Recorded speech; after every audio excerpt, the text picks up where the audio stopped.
Welcome to session 14 as we're going to have a look at the symbol of the cross and Jesus saying that we must take up our cross and follow him. I look forward to exploring this whole idea of the cross with you. Thanks for watching.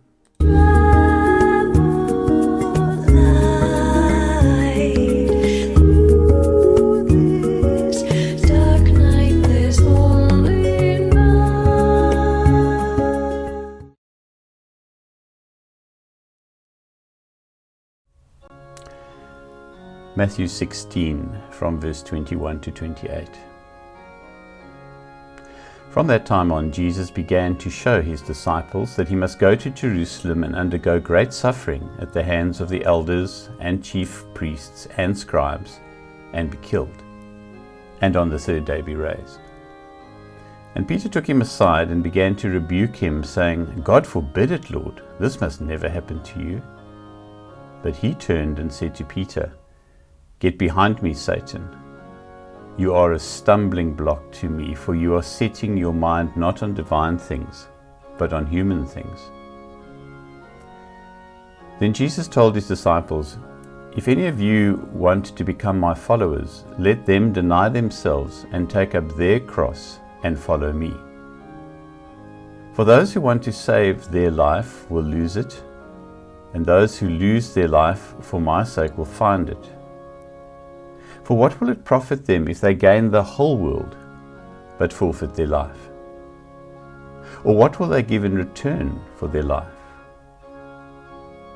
For the Son of Man is to come with his angels in the glory of his Father, and then he will repay everyone for what has been done.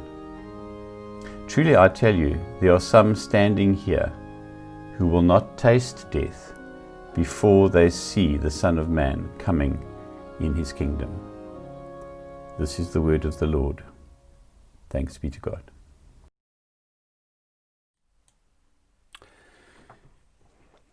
So, in the story of Jesus, he's just been to Caesarea Philippi, where the emperor had all these images of himself, and Jesus then asks his disciples who they think he is.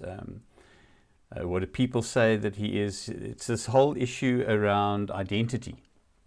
And I think at the moment in our COVID-19 world, I'm working a lot with myself and with people in the practice around issues of identity. Who am I now? Who am I now that the whole world has changed, that I have changed, that I've been in lockdown, kind of an enforced retreat?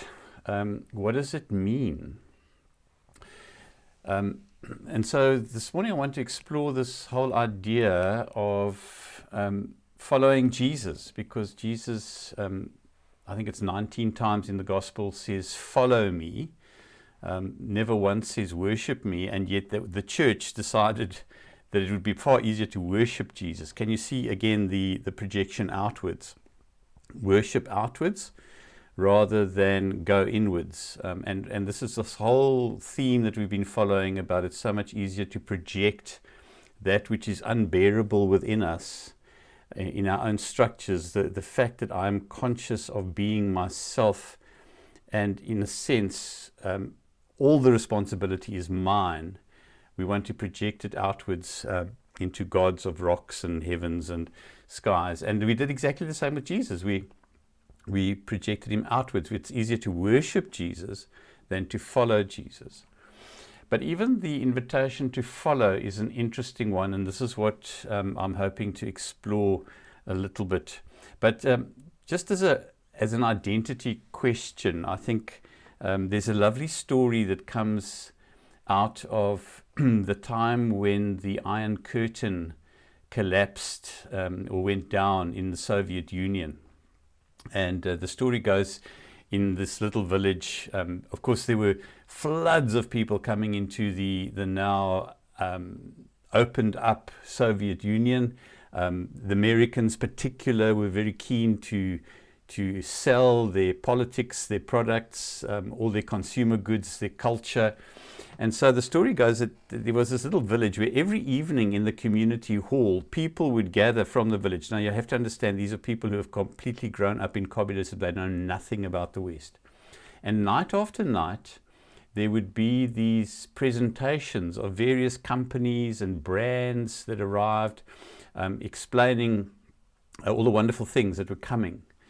And the story goes that all the big names had been through, the big American brands had been through, and one evening in the hall, another evening, there was a presentation by a group of very evangelical missionaries who were there to push their brand Jesus. And so they had done this presentation about Jesus and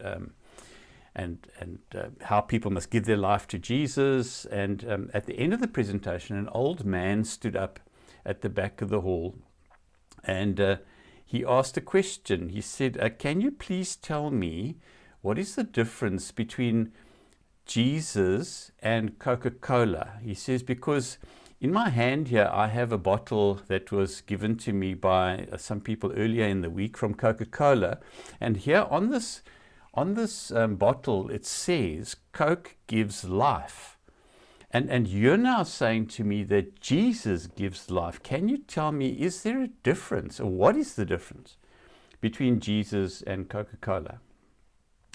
Now, I'm never sure if that's a sad story or a funny story. I think it's both. I think it's a tragic story because it shows just how franchised and branded Jesus has become, that in some context, I think Jesus is indistinguishable from just another brand.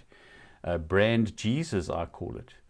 And so this old man had to ask the question, how is this different just from some fizzy soda drink? And I think a lot of what we see as so-called the worshipping of Jesus is just fizzy cola, sugared drink, intended to get you high, but not to do anything else. And it's such a huge difference, so far away from the Jesus of Nazareth and the carpenter's son, who we're trying to discover in the radical Christ. I've been dreaming about going on some lockdown liberty road trips. But one of the things that I remember about the road trips, I love traveling through the plotline, but one of the things that really frustrates me that I'm remembering is when one comes to these little towns all over South Africa, and the first thing you see as you drive into town is this huge emblazoned cross that has been erected outside the town. And a friend who often travels with me remarks whenever we see that, is like, I wonder how that feels for Hindus and Muslims and Jews and traditional Africans and Buddhists and anybody who's not Christian, to have this arrogant symbol just dominating every little town. I wonder what the purpose is. Is Jesus just a brand? Is the cross just some kind of lucky emblem? Some I don't know, some kind of lucky charm that if we put it up over our town's going to be blessed? I'm not sure. That's the scene of the fire at Notre Dame Cathedral. I think it's epic and graphic because, in a sense, it also says something about what's happening to all these old understandings of the church. Certainly, if one looks around Europe, what you see happening with the cathedral is a gestalt, is a capturing of a spirit of the age. Carl Jung did a very interesting bit of work around the whole question of astrology. As you know, Jung was interested in everything. So he wasn't afraid to look at Gnosticism. He wasn't afraid to look at astrology. He wasn't afraid to look at alchemy and all the things that are regarded as occult. And I think that's the brilliance, is that he has taken away all the taboos, that we can now look at these things. And Jung was very interested, those of us who are kind of just young enough or too old enough to have been hippies, will remember the song, The Dawning of the Age of Aquarius. Now, the Age of Aquarius was meant to, as an astrological idea, that the Age of Aquarius would have begun around about 2000, and and these eons, these astrological eras last about 2000 years. So just before the Age of Aquarius, there was the Age of Pisces, the fish. And so from, let's just say, around about the beginning of the Common Era, 0 up until 2000 was the Age of Pisces. And in the first 1,000 years of the 2000, the first half of the Age of Pisces, it was very much the age of the church. It was the medieval age. It was the age in which we built those great Gothic cathedrals like Notre Dame and those spires that reached up into heaven. It was everything in terms of if you're thinking about a cross, everything was in the vertical.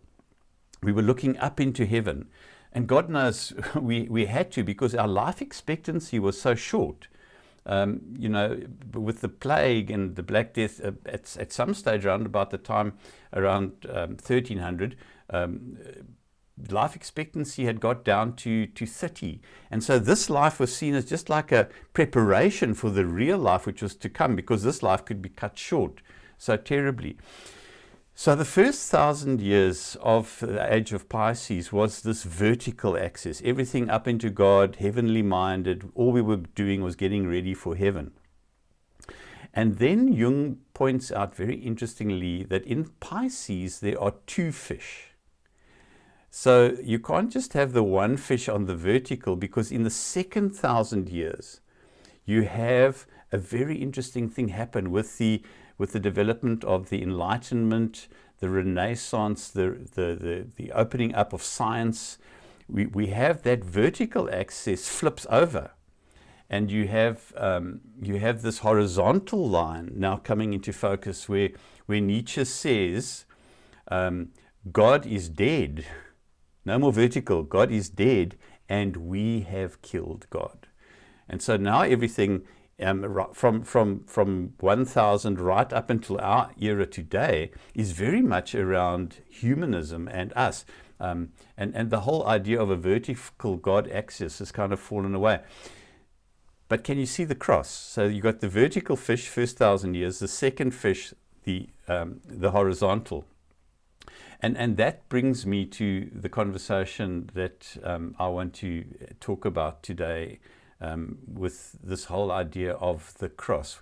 Is the cross just a brand? Is it just Coca-Cola? Is there something more profound in the symbolism of the cross for us to learn from?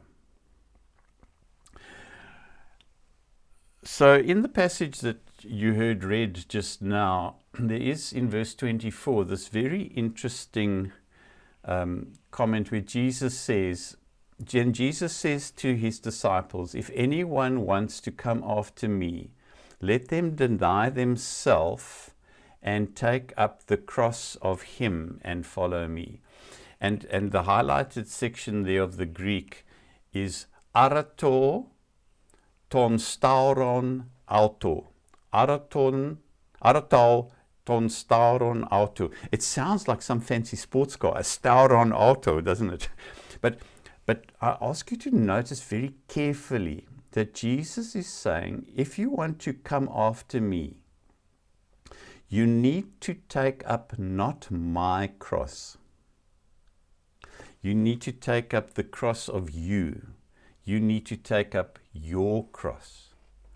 And that for me is a very radical understanding, that I cannot take up the cross of Jesus, because Jesus's life is irrepeatable. And so much of what the church has taught over the years is that we must imitate the life of Christ. I mean, the whole thing of Ignatius of Loyola and the spiritual exercises was the imitation of Christ. There's actually a book called The Imitation of Christ, where we hold up Jesus and we try to make our life to be like Jesus. And in very often in cultures like in India and in the Hispanic cultures, people will actually crucify themselves. They'll reenact the physical crucifixion in this attempt to be Christ, to repeat Christ. And they believe that that is following Christ.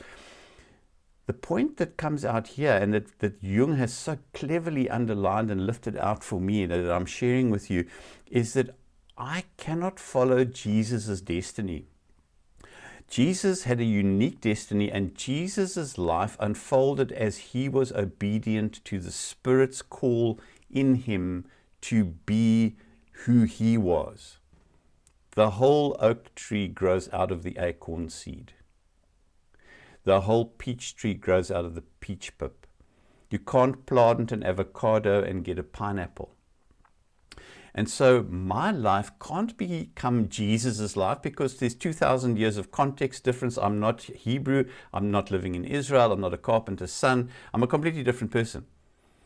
But who will I be if I take up my cross, my destiny, in the following of Jesus? Not to become like Jesus, but to become fully myself. So what one finds with the cross is, if I can just take you through the cross as a psychological symbol. The cross has a vertical axis, and it has a horizontal axis. We've already seen that. First 1,000 years, all vertical in the Piscean age. Second stage, all horizontal, as we toppled the cathedral and we said that God was dead. But the cross, of course, predates Christianity. The Egyptian Ankh was around long before the Christians took hold of it. In fact, the cross only becomes a Christian symbol in the time of Constantine, Emperor Constantine, where he's going to the Battle of the Milvian Bridge, and he has this dream, and it says, by this sign will you conquer, and he dreams about a cross. And so the cross becomes the Christian symbol.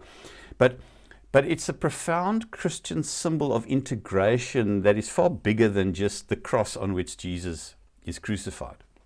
And that's what I want to just point out to you now. So if you take the vertical in the graphic that you can see, the top arm of the cross reaches up into the vertical, that Gothic spire. It reaches up into heaven. It is about ascension. It is about transcendence. And then the other side of the cross is grounded and rooted in the earth and deeply into the earth. And that symbolizes hell and descent and immersion into the physicality of life. So you've got the transcendent, vertical, and then the other one going down into the ground. Then if you take the horizontal lines on the right, these two arms reach out and they embrace everything. Everything that is embraced by the arms of the cross. Now in Latin, it's interesting that the word for right is dexter. And dexter is where we get the word dexterous from, competent. So it's the right hand of the cross is all my curated self-image, what I call my Facebook self, the self that I present to the world. It's my competence, it's my positivity. This is the Peter that I show to the world, my dexterous self. But on the left, the Latin word for left is sinister. Dexter, right, sinister, left. So sinister, I mean, there's the word. It comes straight out of the Latin into English, sinister. Which is why when children in previous generations were left-handed, the teachers used to try and change them to be right-handed, because the left hand is the devil's hand. So the left hand is all my shadow, my destructive nature, all the negative things that I don't want you to see, but also are part of me.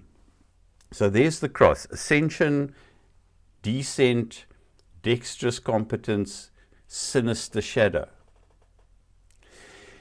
Now, I believe one of the areas where we've got the cross completely wrong, and this was very much part of the colonial project of expansionism and taking the gospel into the world and making everybody be like us, is that we thought that the cross had arrow points pointing outwards. So the cross had to expand. We had to make the cross cover the whole globe, and it's very much a colonial kind of an image. But what if the cross is actually directed inwards? That the most important part of the cross is not the extension of the arms going outwards, but it's in fact that center point of convergence where all the lines come together. Where I begin to realize that heaven is not something that I have to project outside of myself. But heaven is in fact, when I can bring heaven down, take back the projection and locate heaven in my very core of my being. Heaven on earth, heaven in this moment, heaven in this present moment. Isn't that wonderful? Similarly with hell, that hell is not a place of burning sulfurous fire somewhere far away. Hell is what I create in my own mind when I suffer, when I grasp, when I judge, when I'm critical, when I'm bitter, when I'm sour, when I'm twisted. I create my own hell. So I bring it down to the convergence. Similarly, all my competence, all my skill and stuff that I project outwards, let me bring that into the reality of, you know what, I'm just another human being. I'm not special. I'm just an ordinary human being trying to make it through the day like the rest of us. And similarly, my darkness from the sinister on the left, bring it all together, and we get to the point which I call the omega point. The alpha and the omega, the beginning and the end. The beginning is when we expand into our egotistic being. I have to become this person. I have to become this identity. That's the first half of life. But in the second half of life, the cross turns around and we move towards the convergence point. I am that I am, and it's okay. This is good enough. This is my life. I have no other life. I am at the very core of my being. Everything that I am is my consciousness, my life, my identity. So that is for me what it means to take up stauron alto, the cross that is mine, to take my life, my destiny, and then to fully live out of who I am in this life. Wouldn't that be contentment? Wouldn't that be salvation? Wouldn't that be redemption? If I can just stop trying to be someone else. Be here now, Ram Dass invited us to do. Can I be here in this moment, living my life? Because it really is the only life I have.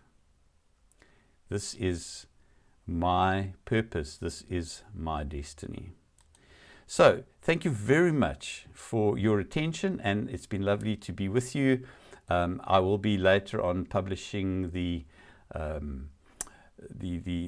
application, the integration exercise that goes along with this taking back the projection. But I hope you enjoyed these ideas and sharing with me. Thank you for being with me on the Radical Christ.